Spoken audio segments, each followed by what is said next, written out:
गौरव तनेजा जी, रितु राठी जी। राधे राधे। राधे राधे महाराज जी, आपके चरणों में प्रणाम।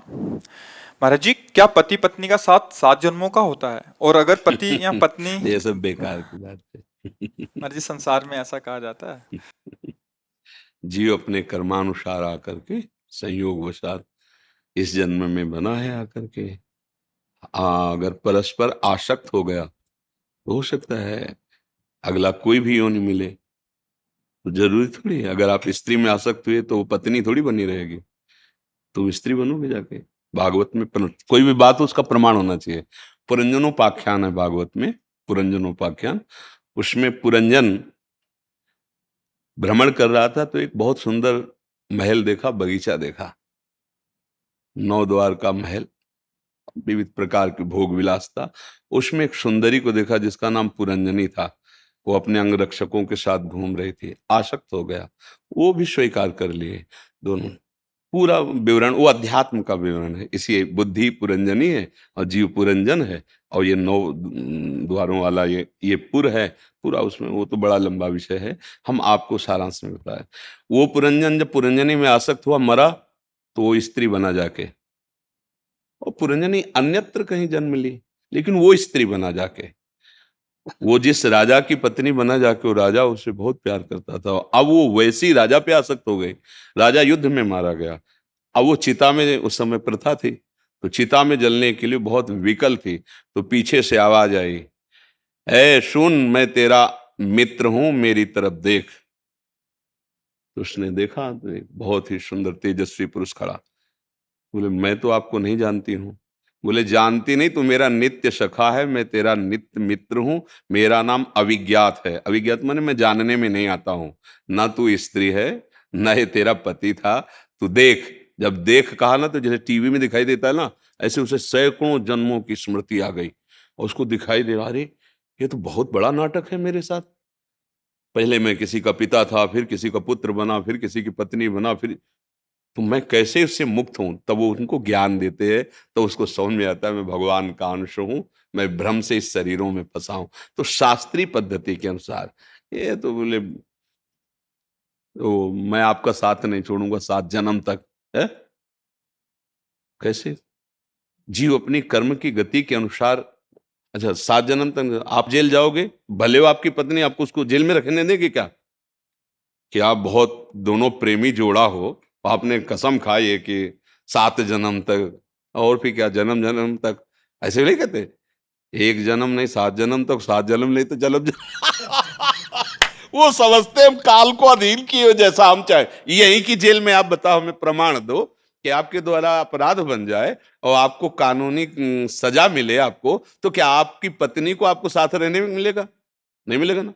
पत्नी हत्या कर दे किसी की और वो जेल जाए, तो आपको साथ रहने को मिलेगा क्या? तो यही तुम 7 जन्म नहीं निर्वाह कर पा रहे, तो आगे क्या बात? बोलो, फेल हुआ ना ये बात 7 जन्म वाली। आगे तो अलग बात, पत्नी अच्छे कर्म करेगी तो स्वर्ग जाएगी, तुम गलत कर्म करोगे तो नरक जाओगे। वो क्या बनेगी, वो क्या, अलग अलग खेल। एक महात्मा में दृष्टांत में बताया था कि एक गांव के परिवार में संत जन आया करते थे। तो पत्नी बड़ी श्रद्धावान थी, वो सत्संग सुना करती थी। पत्नी के ऐसे भाग्य थे कि पति बहुत ही बहिर्मुख, इधर उधर आचरण करने वाला। पत्नी ने तो गुरु बनाया और नाम जप करना ऐसा। और पति तो बार बार प्रार्थना करते कि देखो, हमारे गुरुदेव भगवान आते रहते हैं, आप उनसे मंत्र ले लीजिए। बिना भजन का जीवन व्यर्थ का जीवन होता है ऐसा। तो एक दिन कहा, ठीक है, आज हम गंगा स्नान करने जाएंगे, अपने गुरु जी से कह देना हमें दे दे मंत्र। स्नान करने जा रहे, 4-5 मित्र, कहाँ जा रहे हो? मैं बोलो, रोज लगी रहती है गुरु मंत्र ले लोगे तो आज ना। अरे कहा है, जहाँ वो ऐसे बहिर्मुख पुरुषों का संग, फिर उसकी श्रद्धा बदल गई। अरे कौन फंसे, ये नियम वो नियम, इतना जप इतना, ये सब हमसे नहीं होगा। घर आया और पत्नी को डांट लगाई, हमसे नहीं होगा। कुछ दिनों बाद शरीर छूटा। पति में प्रियता होने के कारण वो भजन का वास्तविक लाभ नहीं ले पाई। वो एक राजा की राजकुमारी हुई जाकर के, और उसका पति हाथी हुआ जाकर के। अब वो पशु देह में जब वो राजकुमारी को देखता, तब उसको समझ, ये मेरी पत्नी है। उसको पत्नी के भजन के प्रभाव से संबंध का बहुत बड़ा लाभ मिलता है। वो तो ये तो राजकुमारी है हुई, और मैं हाथी के शरीर में हो गया।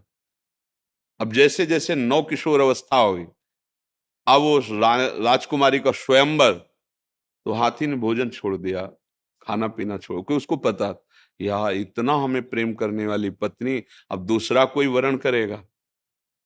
राजा के बहुत वैद्य जो पशु सेवा चिकित्सा वाले थे, उन्होंने बताया बचेगा नहीं, कुछ खा पी नहीं रहा, ऐसा है।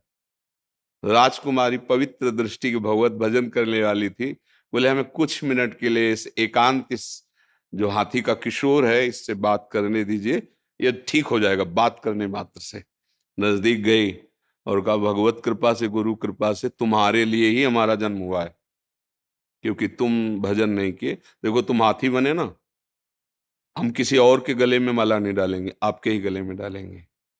पर अब आप जो गुरु मंत्र हमें मिला था वो हम आपको दे रहे हैं, अब चुपचाप जो मंत्र आपको हम सुनाई दे रहे हैं उसका आप जैसे बने तैसे चिंतन करो और भोजन शुरू करो। हम इतना भजन करेंगे कि अब आपको भी ले जाएंगे भगवत धाम में। वो राजकुमारी बनी, वो हाथी बना। पर भजन का फल ये था कि दोनों का पुनः संयोग हुआ। तुम्हारे केवल कहने से नहीं होगा कि हम साथ जिएंगे साथ मरेंगे। जब यहाँ की जेल में साथ कितना मिलना होता है, आप अंदर से और वो बाहर से, वो भी वहां खड़े हुए हैं, समय पूरा हुआ खत्म, कह दो नहीं एक दिन नहीं मिलेगा आपको। तो ऐसे ही तो हमारा भारतीय कानून है, फिर वैदिक सिद्धांत, और जो जो कर्म करोगे एक एक क्षण का मिलेगा। तो हमारे अध्यात्म मार्ग के अनुसार ये झूठी बात है, इसमें कोई दम नहीं है। देखो हम सब भगवान के अंश, जैसे तरंगे होती है ना समुद्र की, ऐसे हम तरंगे हैं। आप अगर इनमें भगवत भाव करें और ये आप में भगवत भाव करें तो दोनों सदा के लिए एक जगह जा सकते हैं।